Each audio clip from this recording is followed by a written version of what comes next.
orang tersebut berani bersaksi itu sudah menyaksikan atau sudah merasakan atau sudah iso njumbuhno ati. Yang Jawa kan mboten. Begitu dia melihat kenyataan yang ada, itu sudah cocok dengan rasanya hati, barulah berani bersaksi.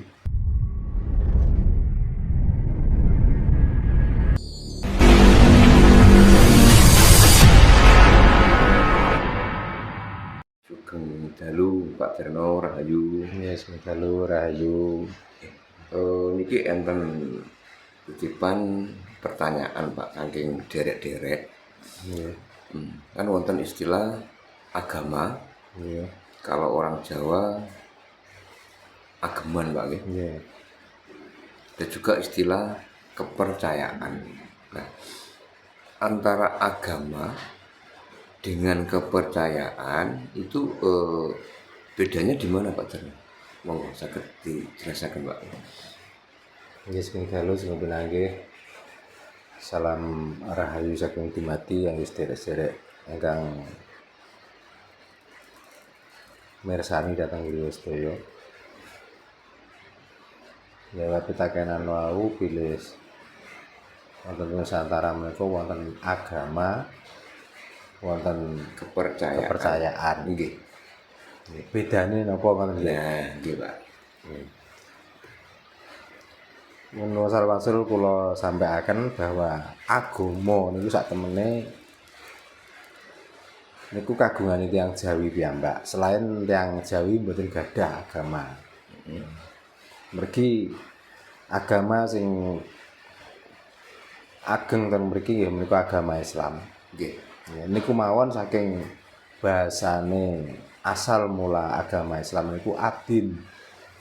Ya. Jadi tidak membahasakan agama. Ya, nah dari adin nikulah mungkin diartikan teng mriki niku agama. Nah agama panjenenganipun miturut tiyang Jawi. Menika saged dipun artosaken utawi diartikan ageman atau pegangan. Mana dengan mempunyai ageman,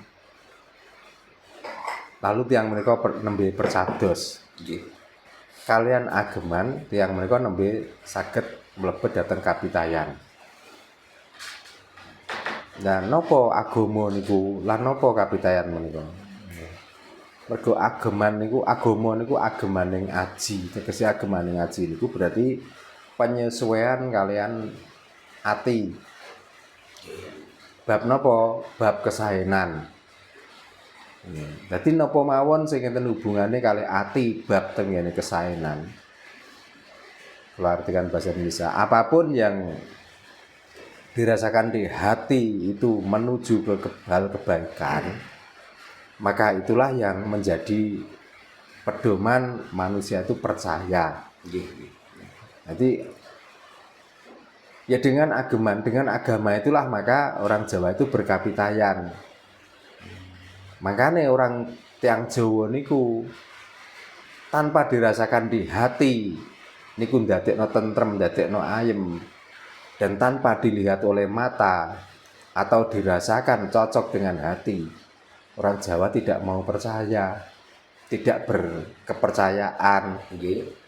Karena apa? Kita takutnya kita sudah mempercayai sesuatu, tapi sesuatu itu sulit dibuktikan. Nah itu yang bolak-balik perlu saya sampaikan.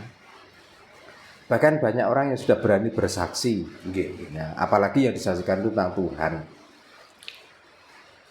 Dan ada seorang menjadi utusan. Pertanyaannya, apakah kedua-duanya yang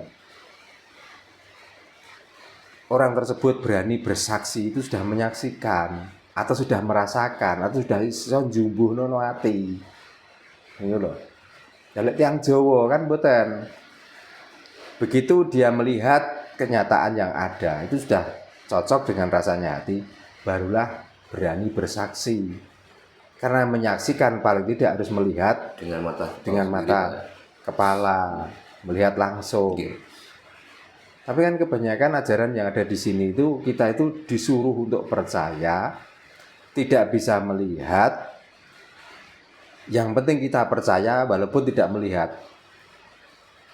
Nah, ini kan rada susah. Nggih. Apa sing tak percayani? Betul. Wong sakniki mengartikan ora ana pangeran amung Allah. Oh, betul. Muhammad kuwi dadi utusane. Nek ditakoni Allah kuwi sapa? Ya ora iso jawab. Nek ditakon Muhammad kuwi sapa? Rasul. Ya ora iso jawab. Dua-duanya hanya berpedoman pada cerita. Nah niku lho. Makanya orang yang beragama pasti berkapitayan. Pasti orang berkapitayan juga pasti orang yang sudah mempunyai ageman atau agama. Nah, kepercayaan yang dari luar itu makanya di sini tuh mendompleng dengan nama agama. Nah, kenapa kok gitu? Ya supaya orang sini tuh ikut-ikutan percaya. Gitu. Nah, itulah jawabannya. Intinya antara agama dengan kepercayaan itu kalau kita lihat itu lebih dulu agama Pak ya kalau gitu. Baru ya mestinya agama dulu, baru berkapitayan. Karena kita berkapitayan tanpa agama, ya ini akhirnya berani bersaksi yang disaksikan tidak pernah dilihat. Itulah agama orang yang berkapitayan tapi tidak beragama. Tapi kalau orang beragama pasti berkapitayan. Makanya setelah tahu dengan agama dan berkapitayan, pasti orang berkapitayan juga orang yang beragama. Jadi agama dan kapitayan itu tidak ada bedanya, satu paket sebenarnya. Cuma orang aja yang mungkin pemahamannya kurang pas Pak ya. Iya, kurang pas. Antara agama dan budaya itu beda. Jadi seperti begini Mas, karena ini musim penghujan. Nggih. Ya, musim dingin. Iya. Bagaimana untuk menyikapi dingin? Kita hanya diajarkan pakai selimut, tapi tidak tahu tentang selimut itu. Apa tuh selimut itu?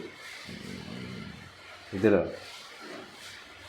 Nah bagi kita nggak ada selimut pun ada sarung bisa jadi selimut. Ada sewek bisa jadi. Kalau nggak ada itu semua, bahkan sampai sak bungkusnya mes. Karena butuhnya apa? Butuhnya untuk menangkal rasa dingin. Tapi kan jelas, oh ini loh bendanya yang bisa membuat kita itu hangat. Kan ngoten. Nah kalau kita diomongin kan nyebut nganggo selimut. Nah selimut kuwi apa? Selimut ini sulit dijelaskan. Karena akhirnya ya apakah orang yang berangan-angan pakai selimut, yang tidak pakai selimut beneran, apakah dinginnya bisa terobati? Atau tetap kedinginan? Nah itulah sama dengan itulah. Jadi kita itu kalau sudah berani bersaksi, paling tidak itu harus melihat yang kita saksikan. Dan itu harus kita percaya Pak ya. Dan itu baru kita percaya karena dengan benda inilah ternyata kalau di musim dingin bisa menghangatkan tubuh. Nah ini gini Pak, kan saya sering nih ketemu para sesepuh Jawa gitu. Kadang saya juga sendiri secara pribadi kok merasa bingung sendiri Pak. Kadang kita tahu bahwa orang ini kan orang Jawa gitu. Dan dia selalu mengagumi bahkan selalu mengagungkan ajaran Jawa. Gitu. Tapi di sisi lain mereka itu masih menggunakan syariat. Nah, terus terkait dengan tujuan Jawa Bangkit, kalau kita tahu orang-orang Jawa model kayak gitu kan kayaknya kan sulit. Nah, ketika ditanya alasan satu, isin ngaruh tonggo kan gitu. Isin kan tonggo. Ngaruh tonggo.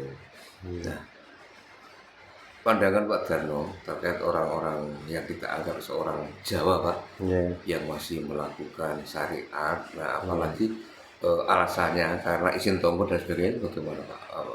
Ya, kalau menurut saya ya durung Jawa. Jelas durung Jawa. Masalahnya gini, kalau kita tuh percaya dengan Jawa, Jawa sudah jelas Jawa. Ya. sing kita puja kuwi hawa. Nah, karena hawa itu napas adalah tajari nafsu, berarti yang kita agungkan dalam tubuh kita itu Tuhan. Satu. Tapi kalau masih memakai syariat, kalau memang dia itu paham tentang syariat itu, ya mungkin dia itu untuk mempermudah cara mencapai ke kapitayan Jawa.